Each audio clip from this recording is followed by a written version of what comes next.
नमस्कार, मैं हूं सुनील और आप इस समय देख रहे हैं खबर बिहार।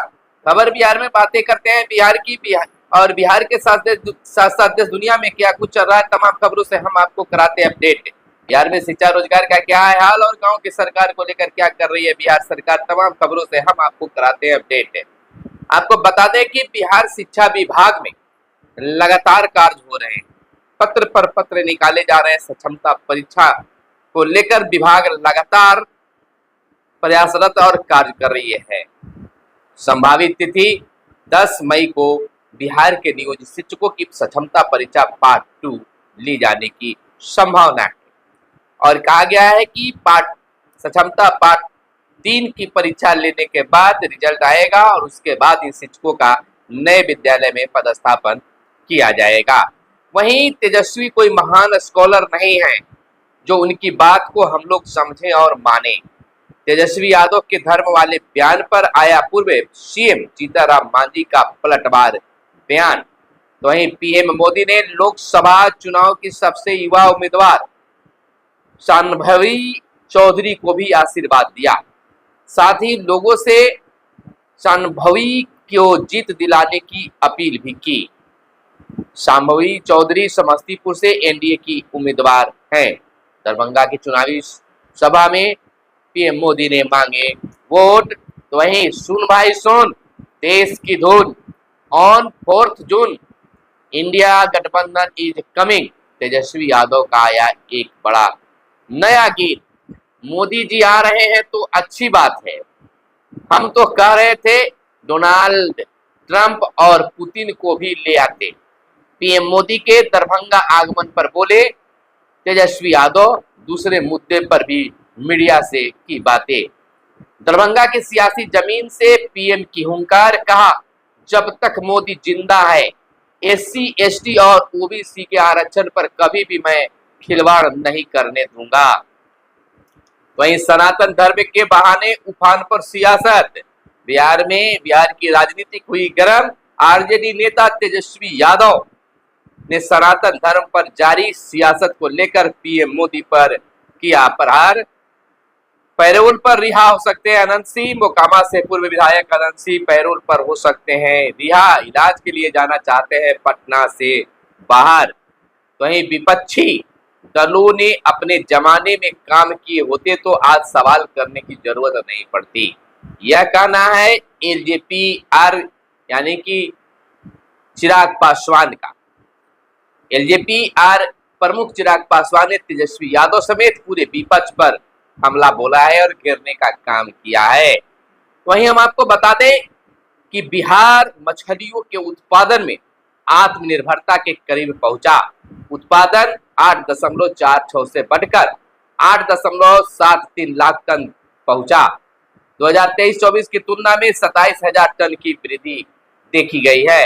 मछली उत्पादन बढ़ाने से बिहार को 1,000 करोड़ की हुई है बचत।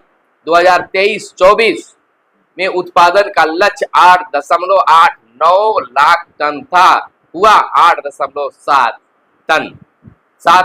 टन।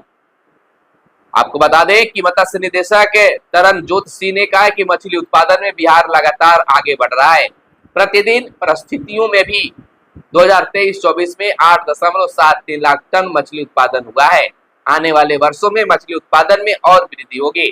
मछली उत्पादन से किसानों की आय बढ़ने के साथ ही रोजगार भी बढ़ रहा है। तो वहीं तीसरे चरण के लिए आज थम जाएगा प्रचार का शोर। पार्टियों ने झोंकी पूरी ताकत है। आपको बता दें कि तीसरे चरण की 5 लोकसभा क्षेत्रों में चुनाव प्रचार का शोर आज थम जाएगा। तीसरे चरण में झंझारपुर, सुपौल, अररिया, मधेपुरा और खगड़िया लोकसभा क्षेत्र में मतदान मंगलवार को सुबह 7 बजे से कराया जाएगा। भारत निर्वाचन आयोग ने तीसरे चरण के चुनाव की तैयारी पूरी कर ली है। इधर राजनीतिक दलों ने भी चुनाव प्रचार में अपनी पूरी ताकत झोंक दी है। तीसरे चरण में कुल 54 प्रत्याशियों के बीच मुकाबला है, जिसमें 51 पुरुष और 3 महिला प्रत्याशी शामिल है। सबसे अधिक 15 प्रत्याशी सुपौल लोकसभा क्षेत्र में है तो सबसे कम 8 प्रत्याशी मधेपुरा लोकसभा क्षेत्र में है।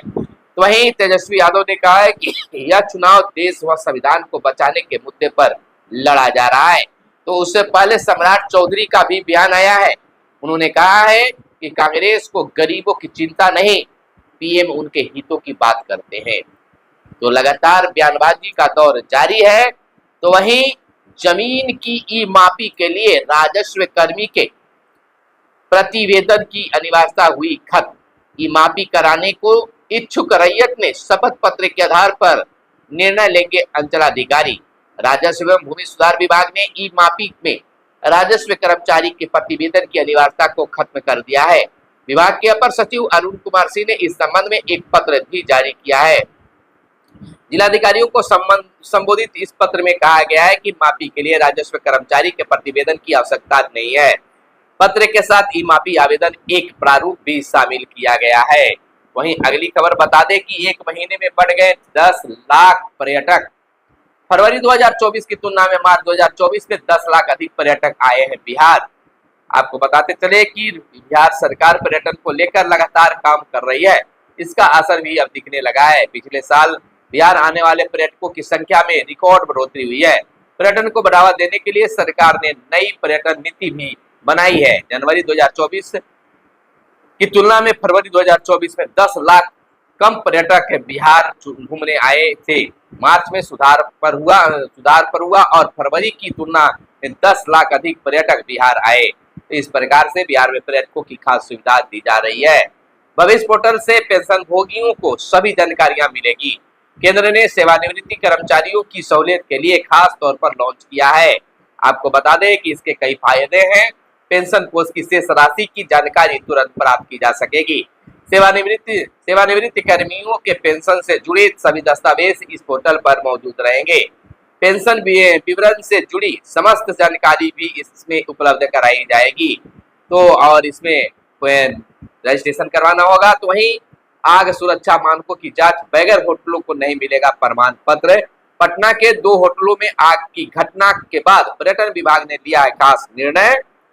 अभी तक मान्यता और प्रमाणीकरण में आग से सुरक्षा मानक नहीं था शामिल। 90 होटल पर्यटन विभाग से मान्यता प्राप्त है। राज्य में वर्तमान में करीब, तो इस प्रकार से सभी सुरक्षा मानकों को पालन करना होगा होटल मालिकों को।